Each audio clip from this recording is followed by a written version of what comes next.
यहाँ से स्टार्ट करेंगे। दृष्टि है इसके यहाँ पर टेस्ट नंबर 9 है, ठीक है। टेस्ट नंबर 9 को देखेंगे और यहाँ से देखो टेस्ट नंबर 9 है, इसका हम लोग पार्ट 1 देख चुके थे। पार्ट 1 मतलब कहने का यहाँ पर 100 क्वेश्चन है, 100 क्वेश्चन में 50 क्वेश्चन यहाँ से कवर कर चुके थे, ठीक है। 50% क्वेश्चन कवर हो गए थे और जो 51 या 52 से जो भी कराने होंगे मैं आपको यहाँ से आगे कराने वाला हूँ, राइट। और यहाँ पर जो पर्यावरण पारिस्थितिकी है, जो इन्वायरमेंट इकोलॉजी, इसका यहाँ पर टेस्ट है। और एक बात और, यहाँ पर 9 नंबर टेस्ट है जो, और इससे पहले मैंने यूकेटी के करीब 3 से 4 टेस्ट मैंने और कराए हुए हैं, ठीक है। इन्वायरमेंट के करीब 400 क्वेश्चन आपके वहाँ से कवर होंगे, पर्यावरण के वहाँ से कर सकते हो, काफ़ी इंपॉर्टेंट है वहाँ। और उसमें मैंने आपको कराया हुआ कि जो पर्यावरण है, इन्वायरमेंट, वहाँ से इसके जो करंट अफेयर्स एमसीक्यूज वो भी मैंने कराए, ठीक है। करंट में जो भी क्वेश्चन यहाँ पर न्यूज़ में थे वो सब मिला के कराया हुआ है, पूरा एक पेपर 100 क्वेश्चन का, राइट। तो देख सकते हो। और यहाँ से अब BPT 365 इंग्लिश की आई है, तो यहाँ से मैं इसके एमसीक्यूज हिंदी में करा रहा हूँ, वो भी आप जाकर देख सकते हो चैनल पर, ठीक है। आते हैं क्वेश्चन नंबर, देखते हैं 51 से। 51 है, इसमें बोला कुनमिंग मॉन्ट्रियल जो वैश्विक जैव विविधता के फ्रेमवर्क के संबंध में विचार करना है। देखते हैं इसमें, इस फ्रेमवर्क को जैव विविधता अभी समय को COP यहाँ पर 15 में अपनाया गया था। पहला क्या होगा, पहली बात यहाँ से स्टेटमेंट इसका करेक्ट है। सेकंड, इसके 2030 तक के जो दशक है यहाँ पर त्वरित कार्रवाई हेतु 23 जो कार्यान्मुख वैश्विक और लक्ष्य निर्धारित किए गए हैं। सेकंड बात ये भी करेक्ट है, दोनों यहाँ से सही है। आंसर क्या होगा, सी यहाँ से 51 का करेक्ट है। मैं 51 से करा चुका हूँ, वैसे फिर से करा दे रहा हूँ इसको, ठीक है। बाकी आप पहले वाले वीडियो में भी देख सकते हो इसको। 52 नंबर क्वेश्चन है, निम्नलिखित पर विचार करना है। इसमें बोला है स्पेशल यहाँ पर क्लाइमेट चेंज फंड, लीस्ट यहाँ पर डेवलप्ड कंट्रीज फंड और अडेप्शन फंड, और यहाँ पर ग्लोबल बायोडाइवर्सिटी फ्रेमवर्क फंड, इन्हें बोला कितने यहाँ पर ग्लोबल इन्वायरमेंट फैसिलिटी द्वारा प्रबंधित किए जाते हैं। आंसर जाएगा 52 का करेक्ट आंसर यहाँ से ये हो जाएगा, केवल 3 इसमें से होंगे। एक तो देखो यहाँ पर ये एक क्या है, जो GEF होता है, जी मतलब यहाँ पर ग्लोबल इन्वायरमेंट फैसिलिटी है, एक बहुपक्षीय वित्तीय संस्था है जो सरकारों के विकास संस्थान, वैज्ञानिक समुदाय और जो निजी क्षेत्र हैं वो और गैर सरकारी संगठन है उसको साझा वैश्विक एजेंडा को आगे बढ़ाने के लिए साथ लाती है। ऐसा करके स्टेटमेंट पूछ सकता है, बोल देगा सिर्फ सरकारी संस्थाओं को देखती है, तो गलत हो जाएगा, ठीक है। तो ये पॉइंट आपको याद रखना इंपॉर्टेंट है, ठीक है। और GCF जो EF है, इसके यहाँ पर 32 सदस्य देश हैं, जिसमें से यहाँ पर 14 OECD देशों और 16 विकासशील देशों और मध्य पूर्वी यूरोप के 2 देशों को प्रतिनिधित्व करते हैं, ठीक है। GF की स्थापना 1991 में विश्व बैंक, संयुक्त राष्ट्र विकास कार्यक्रम UNDP तथा संयुक्त राष्ट्र पर्यावरण कार्यक्रम UNEP द्वारा की गई थी, ठीक है। इतनी बातें आपको याद रखना है। तो यहाँ से जो आंसर इसका हो जाएगा, आंसर हो जाएगा यहाँ से जो एडप्शन फंड है ये यहाँ पर इसमें नहीं जारी किया था इसके द्वारा, ये बाकी सब यहाँ पर इसके द्वारा जारी किए थे। तो 1 2 4 यहाँ से आंसर होगा, 3 बातें। क्वेश्चन 53 है, इसमें बोले मॉन्ट्रियल प्रोटोकॉल की काली जो अमेंडमेंट है उसके संबंध में विचार करना है। हाइड्रोफ्लोरोकार्बन HFC यद्यपि ओजोन क्षयकारी नहीं है, लेकिन इसकी उच्च वैश्विक तापन क्षमता के कारण इन्हें की गाड़ी जो अमेंडमेंट है उसके अंतर्गत लाया गया या शामिल किए गए। पहली बात यहाँ से करेक्ट है। सेकंड बोला इसमें कि गाली अमेंडमेंट जो है इसके अंतर्गत भारतवर्ष 2040 तक HFC के उत्पादन के उपभोग को कुल 85% की कमी करेगा। ये बात गलत हो जाएगी, क्योंकि यहाँ पर ये 2032 में कितना बताया गया था, 32 में 10%, ठीक है। ओवर 2037 में 20%, ठीक है। और यहाँ पर 2042 में 30% और 2047 तक 85%, ठीक है। 2047 तक, ना कि 2040 तक। तो गलत हो जाए, ओनली 1 करेक्ट, ए यहाँ से आंसर है। क्वेश्चन नंबर 54 है, इसमें बोले निम्नलिखित ग्रीन हाउस गैसों पर विचार करना है। Carbon dioxide, methane, sulphur hexafluoride और नाइट्रस ऑक्साइड, इनमें से बोले कितने उपयुक्त गैसों में से कितनी क्योटो प्रोटोकॉल के अंतर्गत सूचीबद्ध है। करेक्ट आंसर हो जाएगा 54 का यहाँ से, ये सभी जो हैं ये सभी यहाँ पर क्योटो प्रोटोकॉल के अंतर्गत सूचीबद्ध हैं। एक तो carbon dioxide, methane, sulphur hexafluoride और नाइट्रस ऑक्साइड, राइट, चारों। आंसर डी करेक्ट आंसर है 54 का। 55 नंबर क्वेश्चन है, देखते हैं इसको।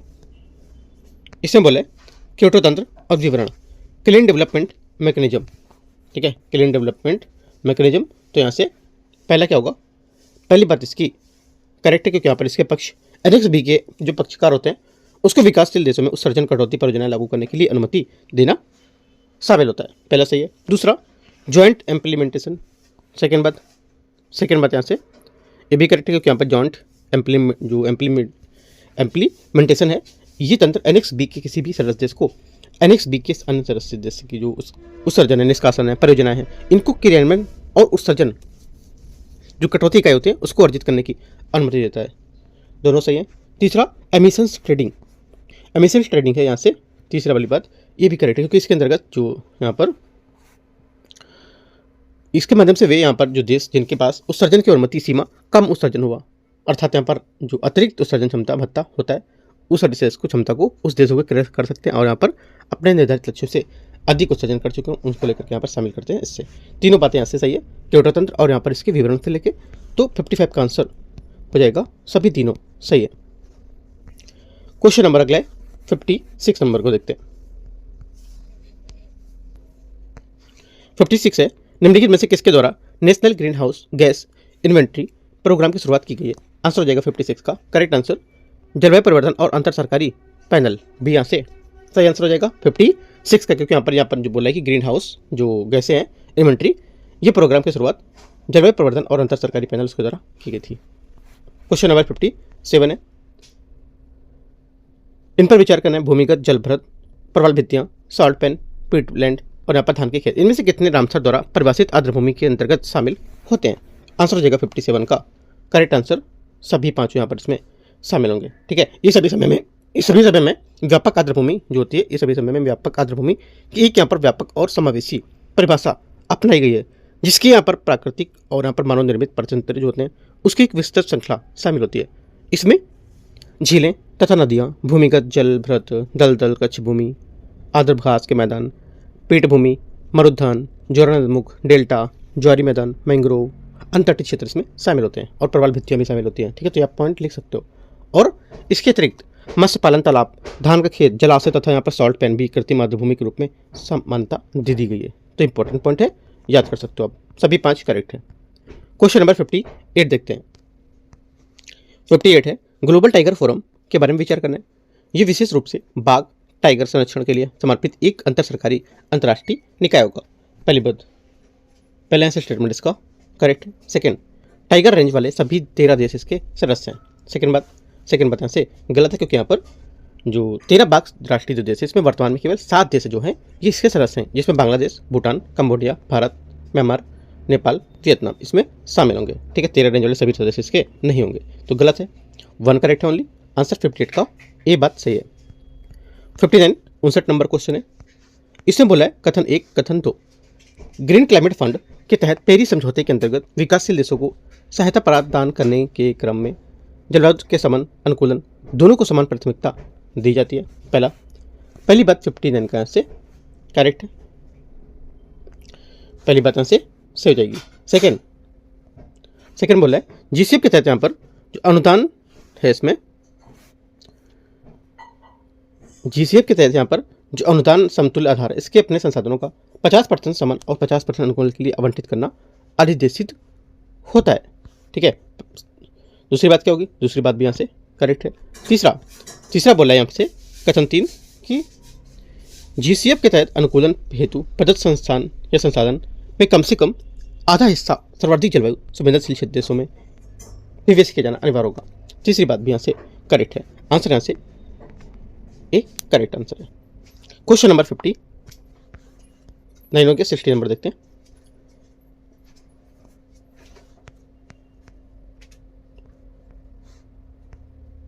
क्वेश्चन नंबर 60 यहाँ से 60 नंबर, भारत स्टेज जो यहाँ पर BS है उसके बारे में उत्सर्जन जो मानदंड है उसको लेकर के क्वेश्चन है, इसके संबंध में विचार करना है। BS6 उत्सर्जन मानक अप्रैल 2020 में संपूर्ण भारत में अनिवार्य हो गए हैं। पहली बात 60 का यहाँ से पहला स्टेटमेंट क्या होगा? ये करेक्ट है। सेकेंड, लगातार बनी हुई या बनी रहने वाली वायु प्रदूषण की समस्या के कारण दिल्ली में ऐतिहासिक रूप से देश के अन्य हिस्सों की तुलना में बड़ी कड़ी उत्सर्जन मानदंड को पहले से ही लागू किया गया है। सेकेंड बात भी करेक्ट है। दोनों बातें क्या यहाँ से करेक्ट हो जाएंगी, आंसर सी यहाँ से करेक्ट है। क्वेश्चन नंबर 61 है, भारत में समुद्री संरक्षित क्षेत्र है MPA, उसके बारे में विचार करना है।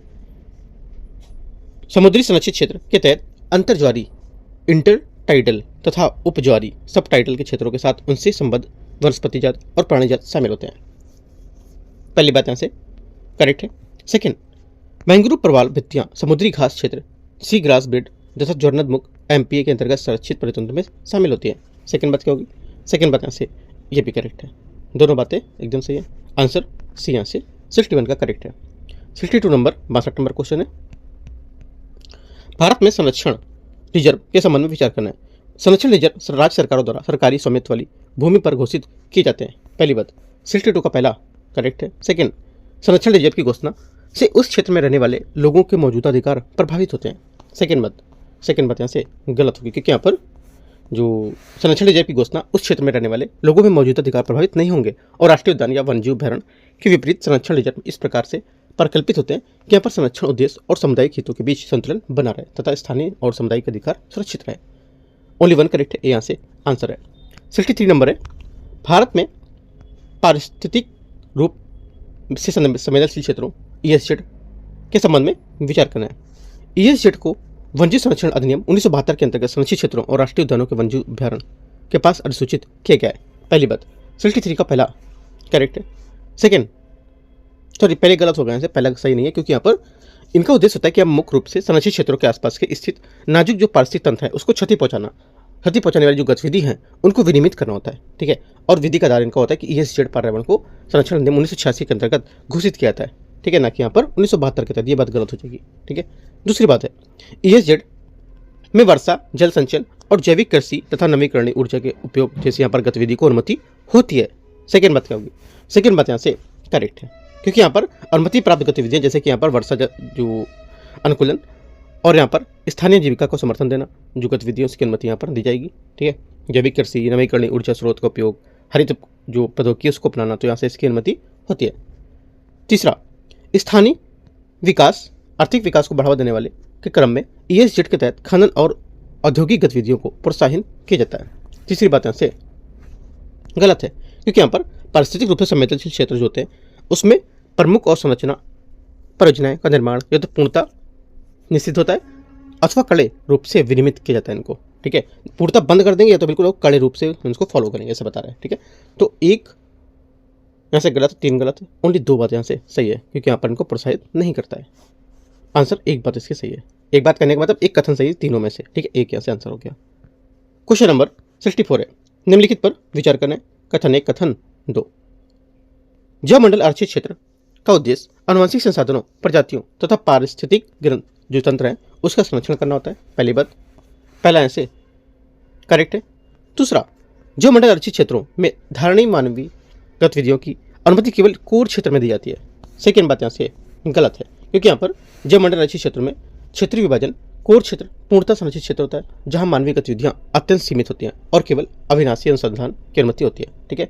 बफर क्षेत्र क्या होता है? बफर क्षेत्र में ये कोर क्षेत्र के चारों ओर स्थित होता है और यहाँ नियंत्रित यहाँ पर जो पर्यटन होता है, पर्यावरण शिक्षा तथा सतत संसाधन उपयोग जैसी जो कम प्रभाव वाली गतिविधियाँ उनकी अनुमति होती है।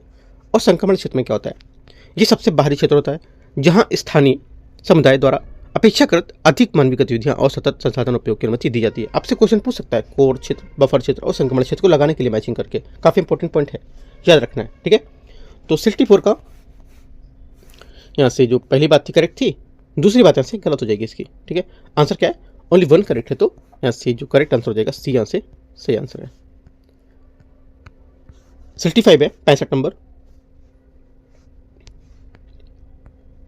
इसमें बोला है निम्नलिखित में से कौन सा राष्ट्रीय उद्यान एक तैरते हुए दलदली क्षेत्र के रूप में विशिष्ट है जहाँ की वनस्पति समृद्ध जैव विविधता का समर्थन करती है। आंसर हो जाएगा 65 का करेक्ट आंसर यहाँ से किबु लमजाओ राष्ट्रीय उद्यान, यहाँ से करेक्ट आंसर होगा। किबु लमजाओ राष्ट्रीय उद्यान मणिपुर में विश्व का, ठीक है, भारत का नहीं, विश्व का एकमात्र तैरता हुआ राष्ट्रीय उद्यान होने के कारण अद्वितीय है। ये उद्यान लोकटक झील पर अवस्थित है जो फोमडी के लिए प्रसिद्ध है। और फोमडी वनस्पति मृदा और यहाँ पर कार्बनिक पदार्थों से बनी तैरती हुई संरचना होती है। ये तैरते हुए दलदली क्षेत्र समृद्ध जैव विविधता का आवास प्रदान करते हैं जिनमें संकटग्रस्त संगाई हिरण, ये सब इसमें क्या अनेक जल जो प्रजातियाँ पाई जाती हैं, ठीक है। आंसर क्या होगा? बी। क्वेश्चन नंबर 66 है, केंद्रीय पर्यावरण मंत्रालय ने हाल ही में ताडोबा, अंधारी तथा पेंच अभ्यारण्य में से 8 बाघों को स्थानांतरण किस बाघ अभ्यारण्य में स्वीकृति दी है? आंसर हो जाएगा 66 का करेक्ट आंसर सह्याद्री बाघ अभ्यारण्य, ए यहाँ से करेक्ट आंसर होगा, ठीक है। 66 का ए यहाँ से करेक्ट आंसर होगा। महाराष्ट्र के यहाँ पर उत्तरी पश्चिमी घाट है उसमें सह्याद्री बाघ अभ्यारण्य को यहाँ पर ताडोबा, अंधारी और पेंच बाघ अभ्यारण्य को स्थानांतरित किए जाने के लिए 8 बाघों को प्राप्त करने के लिए चयनित प्राप्त किया गया इसको। आंसर क्या होगा, करेक्ट है। क्वेश्चन नंबर 67 है, हाल ही में अनुसूचित ग्रीन हाउस गैस उत्सर्जन तीव्रता लक्ष्य नियम 2025 के संबंध में विचार करना है। ये नियम 4 उत्सर्जन क्षेत्र अर्थात एल्युमिनियम, सीमेंट, क्लोरकल एल्कली और पल्प एवं पेपर पर लागू होता है। पहली बात 67 का पहला यहाँ से क्या होगा, करेक्ट है। सेकेंड, GEI लक्ष्यों को प्राप्त करने में विफल रहने वाले उद्योग को कार्बन क्रेडिट खरीदने होंगे। सेकेंड बात यहाँ से इसकी गलत होनी चाहिए। सेकेंड बात यहाँ से करेक्ट है, सेकंड भी, क्योंकि यहाँ पर इसके लक्ष्यों को प्राप्त करने के लिए विफल रहने वाले उद्योगों को क्रेडिट कार्ड खरीदने होंगे। बात सही है, गलत नहीं है, ठीक है। तीसरी बात यहाँ से ये बोले कि इन नियमों के तहत GEI लक्ष्यों के प्रति समतुल्य उत्पादन ये उत्पादन के संबंध में कार्बन डाइऑक्साइड समतुल्य टन के रूप में परिभाषित करता है। तीसरी बात यहाँ से करेक्ट है। आंसर क्या होगा, आंसर हो जाएगा यहाँ से 1 2 3 तीनों करेक्ट है। यहाँ से क्वेश्चन घुमा सकता था, यहाँ से बोल सकता था कि यहाँ पर जो क्रेडिट कार्ड है, ये क्रेडिट कार्ड छोड़ सकते बोल सकता था डेबिट कार्ड यहाँ पर खरीदने होंगे या ग्रीन कार्ड खरीदने होंगे, ऐसे करके घुमा सकता था क्वेश्चन, ठीक है। तो याद रखना है, यहाँ से गलत नहीं करना है, तीनों बातें करेक्ट है। 67 का आंसर डी। 68 है, स्पर्म वेल के संबंध में विचार करना है। देखते हैं इसको। एम्बरग्रीस स्पर्म वेल की पाचन प्रणाली में बनने वाला तथा यहाँ पर प्राय समुद्र में तैरता हुआ पाया जाने वाला एक मोमी पदार्थ होता है। पहला 68 का पहली बात यहाँ से करेक्ट है। सेकेंड, स्वाभाविक रूप से उत्सर्जित यहाँ पर पदार्थ होने के तथा यहाँ पर वेल को मारकर प्राप्त किए जाने वाले भारत में एम्बरग्रीस का व्यापार वैध है। सेकेंड बात गलत है, क्योंकि यहाँ पर यद्यपि एम्बरग्रीस स्वाभाविक रूप से उत्सर्जित पदार्थ है, फिर भी भारत में इसका व्यापार प्रतिबंधित है। लेकिन इसके कारण यह एक स्पर्म वेल को वन्यजीव संरक्षण अधिनियम 1972 की सूची 1 में शामिल किया गया है, जो सर्वोच्च स्तर पर इसको संरक्षण प्रदान करता है और उसके शरीर के किसी भाग या उससे पदार्थ जो प्राप्त पदार्थ है उसके एम्बरग्रीस में शामिल होता है और यहाँ पर स्वामित्व रूप से व्यापार या अवैध होगा, लेकिन यहाँ पे पूरी तरह से नहीं है, ठीक है। ये बात गलत है। तीसरी बात है, तीसरा बोले स्पर्म वेल को यहाँ पर वन्यजीव संरक्षण अधिनियम 1972 की सूची 1 में सूचीबद्ध किया गया और इसका अंतर्राष्ट्रीय व्यापार सिटीज में विनियमित है। तीसरी बात यहाँ से करेक्ट है। आंसर क्या होगा, सिटीज के बारे में मैंने क्वेश्चन कराया हुआ है अभी अपना UKT चैनल इसी में ही, जो UKT टेस्ट है वहाँ पर भी, और अभी जो ये करंट अफेयर्स आया PT 360 ऐप वहाँ पे भी मैंने कराया हुआ है, ठीक है, देख सकते हो। तो क्या होगा आंसर 1 और 3 यहाँ से सही है, बी यहाँ से सही आंसर है। क्वेश्चन 69 69 नंबर क्वेश्चन है, भारत में बाघ गलियारों के संबंध में विचार करना है। बाघ गलियारे बाघों के विभिन्न अधिवास के बीच आवागमन की सुविधा प्रदान करने के लिए आनुवंशिक विविधता को बनाए रखना में सहायक होते हैं। पहली बात 69 में पहला यहाँ से करेक्ट है। दूसरा, राष्ट्रीय बाघ संरक्षण अधिकरण या प्राधिकरण NTCA ने न्यूनतम लागत वाले मार्गों के आधार पर बाघ गलियारों की पहचान की है। सेकेंड बात यह भी करेक्ट है। तीसरा, बाघ गलियारों केवल अधिसूचित टाइगर रिजर्व के अंदर ही घोषित किए जाते हैं।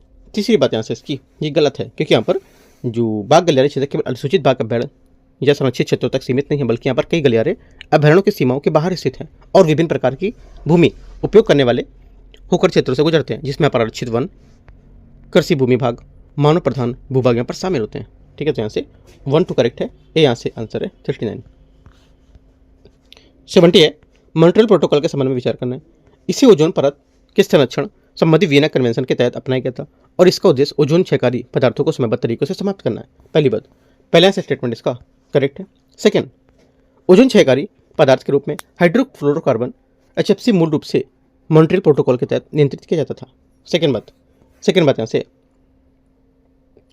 गलत है, क्योंकि यहाँ पर हाइड्रोफ्लोरोकार्बन ओजोन परत को हानि पहुंचाने वाले पदार्थ नहीं है। CFC और HCFC दोनों यहाँ पर जो है ओजोन क्षयकारी पदार्थों के विकल्प के रूप में पेश किए गए थे, इसलिए यहाँ पर HFC को मूल रूप से ओजोन संरक्षण के लिए मॉन्ट्रियल प्रोटोकॉल के तहत नियंत्रित नहीं किया गया था। तो ये बात गलत हो जाएगी।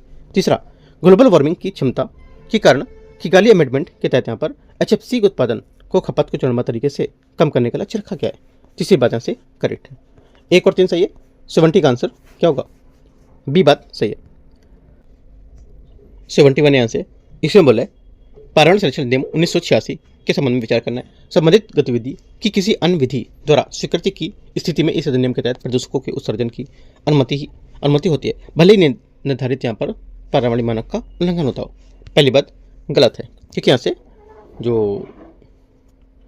पर्यावरण संरक्षण नियम है उसकी धारा 7 के में स्पष्ट रूप से कहा गया कि कोई भी व्यक्ति निर्धारित मानकों से अधिक मात्रा में किसी भी पर्यावरण प्रदूषक का निर्वहन या सर्जन नहीं करेगा। ठीक है, तो यह बात गलत हो जाएगी। सेकेंड, यह अधिनियम केवल औद्योगिक प्रतिष्ठान तक सीमित है और खतरनाक पदार्थों के प्रबंधन करने वाले व्यक्तियों पर लागू नहीं होगा। सेकेंड बात यहाँ से क्या होगी, सेकेंड बात यहाँ से इसका जो है स्टेटमेंट ये भी गलत है,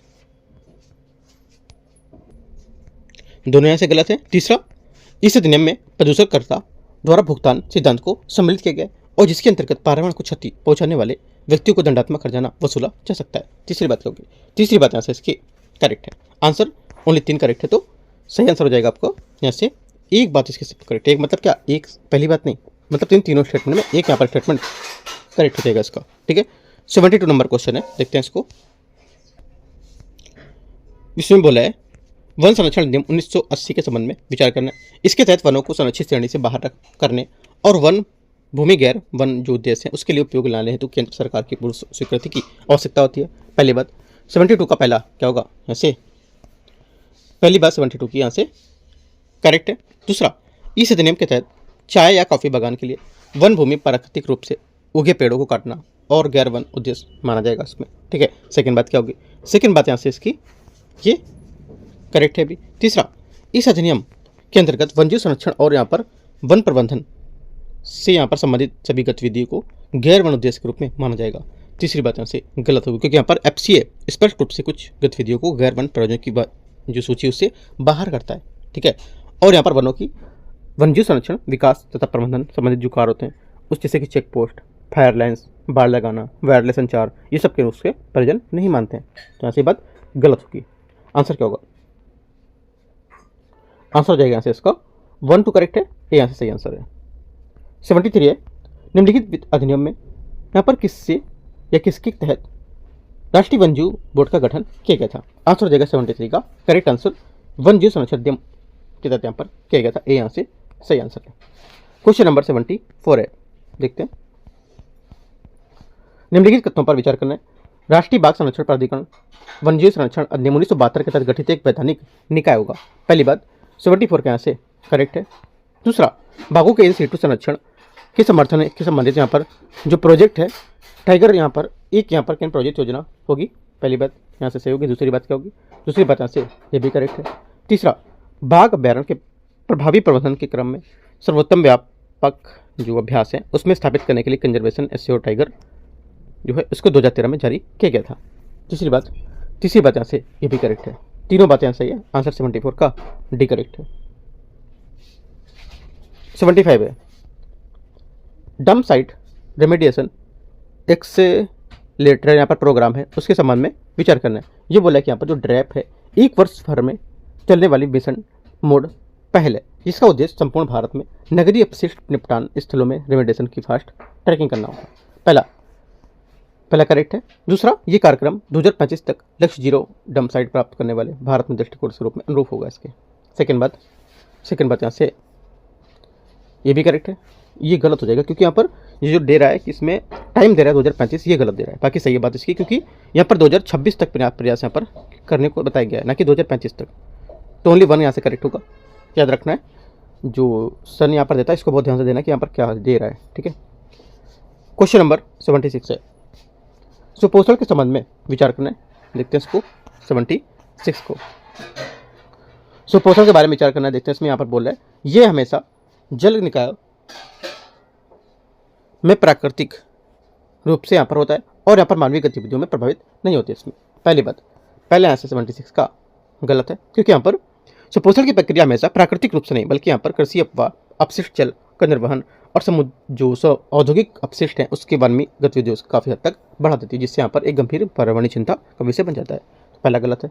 दूसरा, सुपोषण के कारण होने वाले सवाल प्रस्फुटन से ऑक्सीजन में या ऑक्सीजन की कमी हो सकती है जिससे यहाँ पर जलीय जीवों की हानि पहुँचती है। सेकेंड बात क्योंकि सेकेंड बात यहाँ से ये करेक्ट है, ओनली 2 करेक्ट है, बी आंसर है। 77 है, निम्नलिखित पर विचार करना है। देखते हैं इसको। एल्ड्रिन, क्लोरिड्रिन, पॉलीक्लोरिनेटेड बाइफिनाइल, हेक्साक्लोरोबेंजीन, एड्रिन, इन्हें से बोला है कि यहाँ पर कितने जो हैं उपयुक्त प्रदूषकों में से कितने यहाँ पर स्टॉकहोम कन्वेंशन के तहत स्थायी कार्बनिक प्रदूषक डर्टी डजन के तहत शामिल किए गए? आंसर हो जाएगा 77 का करेक्ट आंसर यहाँ से सभी पांचों। ठीक है, डर्टी डजन यहाँ पर क्या है, प्रयोग हुआ वर्ड। ये क्या होता है, देखो डर्टी डजन से तात्पर्य है कि स्टॉकहोम कन्वेंशन के तहत जो मनुष्य और यहाँ पर पारिस्थितिक तंत्र है उसके हानिकारक प्रभाव के लिए मान्यता प्राप्त 12 स्थायी कार्बनिक प्रदूषकों के भागों में बांटा गया है। ठीक है, तो यहाँ से ये सभी यहाँ से करेक्ट हो जाएंगे इसके। 78 है, भारत में आर्द्रभूमि के संबंध में विचार करना है, आर्द्रभूमि और राज्य। इसमें बोला सिलीसेड झील, पहला क्या होगा, सिलीसेड झील है ये यहाँ से छत्तीसगढ़, पहले यहाँ से राजस्थान में स्थित है, गलत हो जाएगा ये। दूसरा कोपरा जलाशय राजस्थान, सेकेंड बात क्या है, सेकेंड बात यहाँ से छत्तीसगढ़ में स्थित है, ये गलत हो गया। कंजू वैली अभ्यारण तमिलनाडु, ये बात करेक्ट है। तवा जलाशय मध्य प्रदेश, ये भी बात यहाँ से करेक्ट है। दो बातें सही हैं, तीनों चार, आंसर बी सही है। 79 नंबर क्वेश्चन है, भारत में जैव भौगोलिक क्षेत्र के संबंध में विचार करना है। ट्रांस हिमालय क्षेत्र तिब्बत पठार के विस्तार हैं, जिसमें यहाँ पर लद्दाख और लाहौल स्पीति जैसे शीत मरुस्थल क्षेत्र शामिल है, पहली बात। 79 का पहला यहाँ से क्या होगा, करेक्ट है। दूसरा, पश्चिमी घाट क्षेत्र के तहत यहाँ पर भारत के सभी जैव भौगोलिक क्षेत्रों में सबसे बड़ा भूभाग शामिल होगा, सेकेंड बात यहाँ से 79 की ये गलत है, क्योंकि यहाँ पर पश्चिमी घाट के भाग, भारत के जो भाग हैं उसमें केवल 5.8% भाग कवर करता है, और यहाँ पर ये सबसे बड़ा भूभाग नहीं है। दक्कन प्रायद्वीप सबसे बड़ा जैव भौगोलिक भूभाग होगा। ठीक है, ये बात गलत हो जाएगा। तीसरा, मरुस्थल क्षेत्र में राजस्थान और गुजरात के शुष्क क्षेत्र शामिल होते हैं, तीसरी बात करेक्ट है। 1 और 3 सही है, 79 का आंसर सी यहाँ से करेक्ट है। क्वेश्चन नंबर 80 है, 80 नंबर। इसे बोला है निम्नलिखित पर विचार करना है। यहाँ पर बोला है एनेलिड, ठीक है, और यहाँ पर मोलस्क, आर्थ्रोपोड, आरेनिक्ट, इकोनोडर्म और मछलियाँ, इनमें से कितने जीव जो हैं अकशेरुकी यहाँ पर श्रेणी में शामिल है। एक होता है कशेरुकी, ठीक है, और एक होता है अकशेरुकी। तो दोनों आपको याद रखना है कि यहाँ पर इसमें कौन सा होगा। तो देखो यहाँ से आंसर हो जाएगा अकशेरुकी जो है, ये जो वे जंतु होते हैं जो रीढ़ की हड्डी जिनमें नहीं होती है, अकशेरुकी नहीं होती है, और कशेरुकी में होती है, ऐसे करके याद रखना है। ठीक है, तो इसमें पर 98% जंतु पाए जाते हैं, जिसमें यहाँ पर करीब इनमें हड्डियाँ नहीं होती, और यहाँ पर इन जंतु प्रजातियों में 98% से अधिक भाग जो है इसमें पृथ्वी में पाए जाते हैं। ठीक है, ऐसा इनमें से कई जंतु द्रव भरा हाइड्रोस्टैटिक्स कंकालतन पाया जाता है, जिससे यहाँ पर जेलीफिश कृत्रिम यहाँ पर देखा जाता है इसमें, जबकि कुछ जंतु में कठोर बाह्य आवरण या बाह्य कंकाल होता है, जैसे यहाँ पर कीट और क्रस्टेशियन। ठीक है, तो देखो यहाँ से जो आंसर हो जाएगा, केवल 3 यहाँ से इसकी बातें, मतलब केवल 5 बातें यहाँ से इसकी सही हो जाएगी। ठीक है, यहाँ से इसमें जो ये बोला है मछलियाँ में यहाँ पर क्या होती है, मछलियाँ यहाँ पर कशेरुकी होती हैं। ठीक है, क्योंकि मछलियों में यहाँ पर अच्छी तरह विकसित और कंकाल हड्डी होती हैं इसमें, इसलिए क्या कशेरुकी यहाँ पर हो जाएंगे ना कि अकशेरुकी। ठीक है, मछलियाँ यहाँ पर इसमें अकशेरुकी नहीं होती, किसको यहाँ पर बोलता है कि रीढ़ की हड्डी नहीं होती थी, है ना, तो यहाँ पर गलत हो जाएगी, मतलब ये सब सही है और ये यहाँ से हट जाएगी। क्वेश्चन नंबर 81 है, निम्नलिखित पर विचार करना है। कथन 1 कथन 2, उच्च पोषण स्तरों की प्रजातियाँ समानता विलुप्त के प्रति अधिक संवेदनशील होती हैं, पहली बात। 81 का पहला क्या होगा, 81 का पहला स्टेटमेंट यहाँ से करेक्ट है। दूसरा बोला यहाँ से कि ये उच्च पोषण स्तरों की प्रजाति की संख्या का आकार प्रायः कम होता है तथा उनकी संख्या में वृद्धि दर सीमित होती है, सेकेंड बात यहाँ से ये भी सही है। दोनों स्टेटमेंट एकदम करेक्ट है। आंसर यहाँ से 81 का ए होना चाहिए आंसर, हाँ 81 का ए यहाँ से करेक्ट आंसर हो जाएगा। क्वेश्चन 82 82, निम्नलिखित पर विचार करना है। संडियो, नेपेथेंस, इकुइला, ब्लेडर वाटर्स, इनमें से कितने पदार्थ पादप कीटबच्ची श्रेणी में शामिल होते हैं। आंसर हो जाएगा ये सभी यहाँ पर पादप कीटबच्ची में शामिल होते हैं। कीटबच्ची पादप हरे पादप होते हैं जो पोषक तत्वों की कमी वाले मृदा में उगते हैं और यहाँ पर कीड़ों को फंसाकर अपने पाचन तंत्र में पचाकर उनकी अपनी पोषण संबंधी आवश्यकताओं को पूरा करते हैं। इसमें जो चिपचिपी पत्तियाँ, ठीक है, घड़े यहाँ पर पिक्चर बोलते हैं जिसको, थैलीनुमा जाल जैसी विशेषताएं संरचनाएं देखी जाती हैं। आंसर हो जाएगा सभी करेक्ट है। 83 देखते हैं। 83 नंबर है, इंटरनेशनल बिग कैट अलायंस के संबंध में विचार करना है। यह सब संधि आधारित अंतर सरकारी संगठन है जिसका मुख्यालय भारत में है, पहली बात यहाँ से 83 का करेक्ट है। दूसरा, इसका उद्देश्य 5 प्रमुख बड़ी बिल्ली प्रजातियों जैसे बाघ, शेर और हिम तेंदुआ जैसे संरक्षण को करना, सेकेंड बात यहाँ से गलत, क्योंकि यहाँ पर IBC जो है इसका उद्देश्य 7 बड़ी बिल्ली प्रजातियों का एक लेकर इनको संरक्षण करना होता है, जैसे कि यहाँ पर बाघ, शेर, तेंदुआ, हिम तेंदुआ, चीता, जगुआर, प्यूमा, ये सब मैं करा चुका हूँ, करीब 2-3 बार क्वेश्चन मैंने कराया है, ठीक है। तो ये बात गलत हो जाएगी। Only one correct answer A. Question number 84 है, 84 नंबर है, इंटीग्रेटेड फोरम ऑन यहाँ पर क्लाइमेट चेंज एंड यहाँ पर ट्रेड IFCC के संबंध में विचार करना है।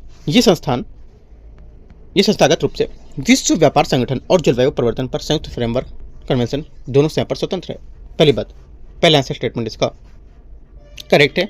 सेकंड, IFCCT को जलवायु संबंधी व्यापार के उपाय से संबंधित बाध्यकारी समझौते पर लागू करने का अधिकार प्राप्त होता है। सेकंड बात यहाँ से इसकी गलत होगी, क्योंकि यहाँ पर इसके अतिरिक्त यहाँ पर ना तो बाध्यकारी परिणाम लागू होते और न ही मौजूदा जो समझौते की व्याख्या है उसको निपटारे को लेकर के संलग्न होता है इसमें, ठीक है। इसके बजाय मंच, संवाद, परामर्श, ज्ञान साझाकरण इसको प्रोत्साहन करता है। ओनली वन करेक्ट है आंसर यहाँ से ए स्टेटमेंट 84 का करेक्ट है। 85 नंबर क्वेश्चन है, इसमें बोले ग्लोबल मीथेन स्टेट्स रिपोर्ट 2025 के बारे में विचार करना है। ये संयुक्त राष्ट्र पर्यावरण कार्यक्रम UNEP और यहाँ पर जलवायु एवं स्वच्छ वायु संगठन जो है गठबंधन उसके रूप में तैयार की जाती है। पहला 85 का पहला यहाँ से स्टेटमेंट जो है ये करेक्ट सही हो जाएगा, सही है पहला। दूसरा, भारत विश्व में मीथेन का दूसरा सबसे बड़ा उत्सर्जक होगा, ये बात यहाँ से गलत है, ठीक है, क्योंकि यहाँ पर भारत, चीन, यहाँ पर संयुक्त राज्य अमेरिका के बाद विश्व का तीसरा सबसे बड़ा मीथेन उत्सर्जक होगा। और भारत वर्ष 2020 में लगभग जो 31 मिलियन टन मीथेन का उत्सर्जन किया था 2020 में, करीब 5-6 साल पहले, ठीक है, जो वैश्विक मीथेन उत्सर्जन का लगभग 9% है। और यहाँ पर ये बात इसकी गलत हो जाएगी, ठीक है। तीसरा है, वैश्विक मीथेन उत्सर्जन को यहाँ पर कम करने की लगभग 70% क्षमता G20 देशों में निहित है, जो कुल यहाँ पर मीथेन उत्सर्जन क्षमता को 2/3 से उत्तरदायी अधिक मानता है। तीसरी बात से करेक्ट होगा, 1 और 3 करेक्ट है आंसर। आंसर क्या होगा 65 का बी सही बात है इसकी आंसर की। 85 का सी आंसर करेक्ट है, 1 और 3, ठीक है। 85 का बी करेक्ट होगा ना, 2 तो गलत हो गया था, 1 करेक्ट होगा और 3 सही होगा, 1 और 3 बी करेक्ट, हाँ ठीक है बी होगा 85 का। क्वेश्चन नंबर 86 है,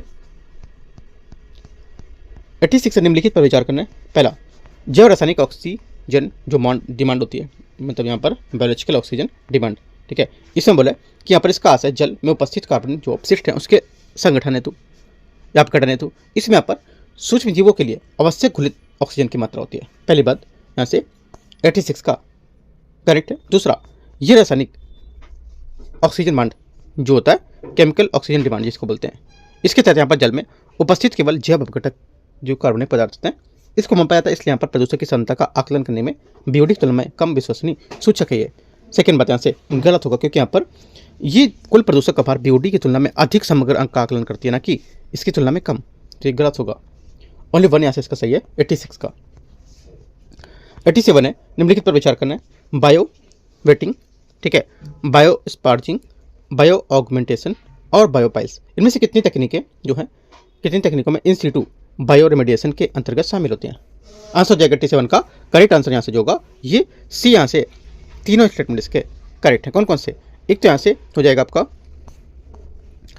जो बायो रेमेडिएशन है यहाँ पर X-C2 में आएगा, ठीक है, बायो रेमेडिएशन आपका X-C2 में आएगा। और उसके बाद यहाँ से जो इन सीटू में बायो रेमेडिएशन के अंतर्गत शामिल है, तो यहाँ से आपको देखो इसमें जो निकलेगा आपका आंसर बायोपाइल्स जो है ये आएगा आपका X-C2 में, ठीक है। बाकी तीनों जो है यहाँ से ये इन सीटू में आएंगे, नोट करके लिख सकते हो कि यहाँ पर इन सीटू में तीनों ये और X-C2 में यहाँ पर बायोपाइल्स, तो 3 बातें यहाँ से इसकी करेक्ट है सी। 88 नंबर है, ब्लैक कैप्ड यहाँ पर जो कैपुचिन बंदर सपाजुस पेपिला के संबंध में विचार करना है। ये दक्षिण अमेरिका का स्थानिक है और यहाँ पर अमेजन नदी के बेसिन की जो व्यापक रूप से मिलता है इसमें। पहली बात 88 का यहाँ से करेक्ट है। दूसरा, अपने प्राकृतिक अधिवास में ये मुख्यतः वृक्षवासी और यहाँ पर दिनचर प्रजाति होती है। सेकेंड बात यहाँ से ये भी करेक्ट है। तीसरा, ये पूर्णतः शाकाहारी प्राइमेट हैं जो यहाँ पर केवल फलों के बीजों पर निर्भर रहते हैं। तीसरी बात गलत होगी, क्योंकि यहाँ पर ये प्रजाति सर्वहारी और यहाँ पर फल, बीज, मेवे, कीट, छिपकली, अंडे तथा कृषि आदि यहाँ पर निर्भर करते हैं, इसलिए यहाँ पर ये महत्वपूर्ण शाकाहारी नहीं है। ओनली 1 2 करेक्ट है। आंसर 88 का 1 2 सही हो जाएगा इसका। क्वेश्चन नंबर 89, निम्नलिखित में से कौन सा यहाँ पर केवल भारत में मिलने वाला एक बड़ा स्थलीय पक्षी है जो थार मरुस्थल की एक प्रमुख प्रजाति माना जाता है। आंसर हो जाएगा 89 का ग्रेट इंडियन बस्टर्ड यहाँ से सही आंसर है। भारत में मिलने वाली बस्टर्ड की जो प्रजातियों में से 4 प्रजातियां हैं, इसमें सबसे मैकक्वीन, ठीक है, मैकक्वीन बस्टर्ड और लेसर फ्लोरिकन, बंगाल फ्लोरिकन, ये सब इसमें और शामिल होते हैं। क्वेश्चन 90 है, निम्नलिखित पर विचार करना है। प्रक्रिया और रस के इसका विवरण दे रखा है। इंसिनरेशन ये क्या है? ये सिनगैस उत्पादित करने के क्रम में ऑक्सीजन की सीमित उपस्थिति में कार्बन समृद्ध जो अपशिष्ट होते पदार्थ उसका अपघटन करता है। पहली बात 90 का पहला यहाँ से गलत हो जाएगा, क्योंकि यहाँ पर जो पहली बात है यहाँ से ये गलत होगी, क्योंकि यहाँ पर अपशिष्ट से ऊर्जा उत्पादन करने वाले थर्मोकेमिकल टेक्नोलॉजी में भस्मीकरण, पैरोलिसिस और गैसीकरण शामिल होता है। ठीक है। सेकेंड बात यहाँ से पैरोलिसिस जो है ये चारकोल तेल और गैस के उत्पादन के क्रम में ऑक्सीजन की जो अनुपस्थिति होती है उसमें अपशिष्ट पदार्थों का अपघटन होता है। सेकेंड बात यहाँ से करेक्ट है। तीसरा गैसिफिकेशन क्या होता है? गैसिफिकेशन इंसिनरेटर में उच्च तापमान पर विभिन्न प्रकार के अपशिष्टों का दहन होता है। तीसरी बात गलत है, क्योंकि यहाँ पर गैसीकरण प्रक्रिया में कार्बन समृद्ध अपशिष्ट पदार्थों का अपघटन करके सिन गैस, मीथेन जैसे यहाँ पर कई गैसों का मिश्रण होता है वो उत्पन्न की जाती है। इसके तहत इंसिनरेटर प्रत्यक्ष दहन शामिल नहीं है। ओनली 2 करेक्ट है, मतलब इन तीनों में 2 करेक्ट है। तो आंसर क्या होगा? दूसरा कथन सही है, मतलब एक बात सही है, कथन सही, यहाँ से आंसर ए करेक्ट है। ओजोन छिद्र के संबंध में विचार करना है। इसका आशय समताप मंडल की ओजोन परत का मौसमी आधार का विरल होना, जिसे प्राय दक्षिणी ध्रुव के क्षेत्र में देखा जाता है। पहली बात करेक्ट है। दूसरा, इसका मुख्य कारण क्लोरोफ्लोरोकार्बन जैसे रासायनिक वाले मानव जनित उत्सर्जन में से जिसका ओजोन अणुओं का क्षय होता है जिसमें। सेकेंड बात करेक्ट है, दोनों बातें सही है। हालांकि यहाँ पर ओजोन परत का क्षय विश्व भर में होता है, लेकिन इसका सबसे तीव्र जो क्षरण है अंटार्कटिका के ऊपर देखा जाता है, जिसका कारण दक्षिण गोलार्ध में वसंत ऋतु के दौरान अंटार्कटिका के समानांतर यहाँ पर समताप मंडल है उसमें अत्यधिक शीत और तापमान के साथ विशिष्ट रासायनिक अभिक्रियाओं का होना देखा जाता है। तो ये सब एक्स्ट्रा पॉइंट कुछ याद रखने हैं। क्वेश्चन 92 है, हाल ही में DESOX यहाँ पर जो है ING DENOX ING जो प्रणालियाँ हैं किस संदर्भ में समाचार में रहती थी? आंसर हो जाएगा ये बड़े उद्योग यहाँ पर जो औद्योगिक स्रोत हैं उसके होने वाले गैसीय उत्सर्जनों को नियंत्रित करने के लिए। बी यहाँ से सही आंसर होगा। विद्युत संयंत्र जो हैं और रिफाइनरीज हैं इसके प्रमुख प्रदूषण स्रोत को इनके उपयोग को हानिकारक जैसे उत्सर्जन को कम करने के साथ साथ प्रभावित क्षेत्रों में वायु गुणवत्ता में सुधार लाने के लिए कर सकते हैं प्रयोग इनका। क्वेश्चन नंबर 93 देखते हैं यहाँ से प्रवाल कोरम के बारे में, प्रवाल विरंजन के बारे में विचार करना है। सॉफ्ट कोरल प्रवाल भित्तियों के मुख्य घटक होते हैं, क्योंकि यहाँ पर इससे चूना पत्थर ढांचे के उत्पन्न होते हैं और यहाँ पर इसमें पॉलिप्स की मृत्यु के बाद भी बने रहते हैं। पहली बात 93 का पहला यहाँ से गलत है। ठीक है, पहली बात यहाँ से गलत हो जाएगी, क्योंकि यहाँ पर इसे हार्ड कोरल और सॉफ्ट कोरल में वर्गीकृत किया जाता है, जिसमें यहाँ पर हार्ड कोरल केवल ही प्रवाल भित्ति और वास्तविक घटक के लिए जिम्मेदार होते हैं। हार्ड कोरल से चूना पत्थर ढांचे उत्पन्न होते हैं। पहली बात गलत होगा। तापमान या प्रकाश में परिवर्तित से उत्पन्न तनाव के कारण प्रवाल जैसे जूंजेथली अलग हो जाते हैं, जिससे यहाँ पर प्रवाल व्यंजन होता है। सेकेंड बात क्या होगी? सेकेंड बात यहाँ से इसकी ये करेक्ट हो जाएगा, क्योंकि यहाँ पर जो अधिकांश प्रवाल यहाँ पर जूंजेथली है नामक पादप जो शैवाल हैं इसमें सजीव रूप से प्रवाल उत्कों में रहते हैं। ठीक है, तो सेकेंड वाली बात यहाँ से करेक्ट है। आंसर क्या होगा? आंसर हो जाएगा 93 का। ओनली 2 करेक्ट है, तो बी। क्वेश्चन नंबर 94 है, सांबर झील के संबंध में विचार करना है। मध्य एशियाई फ्लाईवे के तहत अपने वार्षिक प्रवासन के लिए दौरान फ्लेमिंगो सांबर झील पहुंचते हैं। पहली बात 94 का पहला करेक्ट है, ये भारत में खारे पानी की सबसे बड़ी अंतर्देशीय झील है। सेकेंड बात यहाँ से ये भी करेक्ट है, दोनों यहाँ से सही है। Answer C. 95 वन सलाहकार समिति के बारे में विचार करना है कि हमारे किसके तहत गठित वैधानिक निकाय है। आंसर जाएगा 95 का सी, वन संरक्षण अधिनियम 1980 के तहत। 96 है, वायु गुणवत्ता सूचकांक AQI एयर क्वालिटी इंडेक्स जो है उसके संबंध में विचार करना है। देखते हैं इसको। पहला, भारत में AQI ढांचे के तहत वायु गुणवत्ता को 4 श्रेणियों में वर्गीकृत किया गया है। पहली बात 96 का स्टेटमेंट यहाँ से गलत है, क्योंकि यहाँ पर जो भारत को AQI को 6 श्रेणी में वर्गीकृत किया गया, जिसमें से यहाँ पर अच्छा, संतोषजनक, मध्यम रूप से प्रदूषित, खराब, अत्यंत खराब और गंभीर। ठीक है, तो ये बात गलत है। सेकंड, AQI की गणना करते समय ओजोन को प्रदूषकों की सूची से बाहर रखा गया है। सेकेंड बात यहाँ से ये भी गलत है, क्योंकि यहाँ पर इसके अलावा यहाँ पर एक्यूआई की गणना में 8 प्रदूषकों को उप सूचकों के रूप में शामिल किया था, जैसे कि PM10, PM2.5, NO2, SO2, CO, O3 जिसको ओजोन बोलते हैं, NH3 और PB शामिल है। यहाँ पर बोला था ओजोन को बाहर रखा गया तो गलत हो जाएगा, तो यहाँ से दोनों बातें गलत है, डी आंसर है। 97 है पारा के संबंध में विचार करना है। पारा यहाँ पर मरकरी, उसके बारे में पहला है पारे के संपर्क में आने पर मस्तिष्क और त्वचा हृदय को प्रभावित करने वाले विकार हो सकते हैं। करेक्ट है। भारत में भूजल पारे के प्रदूषक को रिपोर्ट नहीं करता है, या भारत के जो भूजल है उसमें पारे के जो प्रदूषण को रिपोर्ट नहीं करेगा या नहीं किया जाएगा, है ना, ऐसे करके बोल सकता है। तो यहाँ से सेकंड बात गलत हो जाएगी, क्योंकि यहाँ पर भारत में पारे के प्रदूषक व्यापक स्तर पर नहीं है, लेकिन महाराष्ट्र, गुजरात, हरियाणा, उड़ीसा जैसे जो विशेषकर खनन और चमड़ा उद्योग के आसपास के क्षेत्रों में इसकी विद्यमानता कब पता चलता है, जहाँ पर जैसे कि जो खनन क्षेत्र है, चमड़ा उद्योग है, वहाँ पर ज़्यादातर देखने को मिलेगा। जैसे कि आप मान सकते हो अभी ये कानपुर सिटी है ना, इसमें, और जो मतलब यूपी का एक सिटी और है कानपुर से लगा हुआ, उन्नाव के पास ही कानपुर में, तो यहाँ पर चमड़ा फैक्ट्री काफ़ी ज़्यादा, तो यहाँ पर देख सकते हो, तो यहाँ से सब जगह आपको देखने को मिल सकती हैं। तो पहली बात यहाँ से करेक्ट है, दूसरा गलत है। पारा कई कुछ यहाँ पर जो अभी यहाँ पर गाजियाबाद में भी काफ़ी फैक्ट्रीज हैं, है ना, वहाँ पर भी ऐसा है, राइट। फरीदाबाद का ओल्ड फरीदाबाद वहाँ पे भी है, ठीक है। तो मतलब कुछ ही जो NCR एरिया है वहाँ पर आप देख सकते हो, और यहाँ पर कुछ एरिया जो इधर के वो मैंने आपको बताया। तो यहाँ से क्या तीसरा देखते हैं, पारा कई औद्योगिक प्रक्रियाओं के साथ प्राकृतिक स्रोत में भी उत्पन्न होता है। तीसरी बात यहाँ से, तीसरी बात क्या होगी, तीसरी बात यहाँ से करेक्ट है, 1 और 3 सही है, बी आंसर है। 98 है निम्नलिखित पर विचार करना है। वायुमंडल में सर्जित SO2 की ऑक्सीजन के साथ अभिक्रिया करके अमोनियम सल्फेट बनाता है। पहली बात यहाँ से गलत है, क्योंकि यहाँ पर यह अमोनियम सल्फेट बनाता है, जिसके देखो SO2 के NH3 के साथ अभिक्रिया करने पर क्या बनता है, अमोनिया, ठीक है, न कि वायुमंडल में ऑक्सीजन के साथ नहीं होगा। दूसरा है PM2.5 के संपर्क में आने पर दीर्घकालिक या क्रॉनिक स्वास्थ्य समस्याएं हो सकती हैं, ऊपर भी देखा आपने। उच्च स्तर पर SO2 के संपर्क में रहने पर हृदयघात, हार्ट अटैक का जोखिम बढ़ सकता है, ये भी बात करेक्ट है। और कार्बन मोनोऑक्साइड की अम्लीय वर्षा में भूमिका होती है। चौथी बात यहाँ से गलत है, क्योंकि पर कार्बन मोनोऑक्साइड की जो अम्लीय वर्षा में भूमिका नहीं होती, अम्लीय वर्षा है तो SO2 और यहाँ पर NOx यहाँ पर इसमें उत्पन्न होते हैं। तो 1 गलत था, 4 गलत है, 2 और 3 करेक्ट है, मतलब 2 और 3 करेक्ट है, 1 और 4 गलत है। तो पूछा क्या है कौन सा सही है, तो 2 बातें सही हैं। 99 निम्नलिखित पर विचार करना है। यहाँ पर हेजहॉग, चमगादड़, डरमाइस, इनमें से कितने जीव जो हैं जिनमें हाइबरनेशन की परिघटना देखी जा सकती है। हाइबरनेशन की परिघटना किस में देखी जा सकती है, ये देखी जा सकती है यहाँ पर, एक तो हेजहॉग, चमगादड़ और डरमाइस में, ठीक है। हाइबरनेशन होता क्या है, जिसको बोलते हैं शॉर्ट फॉर्म में बोल सकते हो शीत निष्क्रियता, है ना। इसका असर होता है कि यहाँ पर जब जीवों को शीतकाल के दौरान भोजन की कमी के समय जीवित रहने के अनुक्रम में जो चयापचय की दर होती है वो शरीर के तापमान, हृदय गति को, कुल जो ऊर्जा होती है उसके व्यय में अधिक कर लेता है, ठीक है। तो आंसर यहाँ से सी।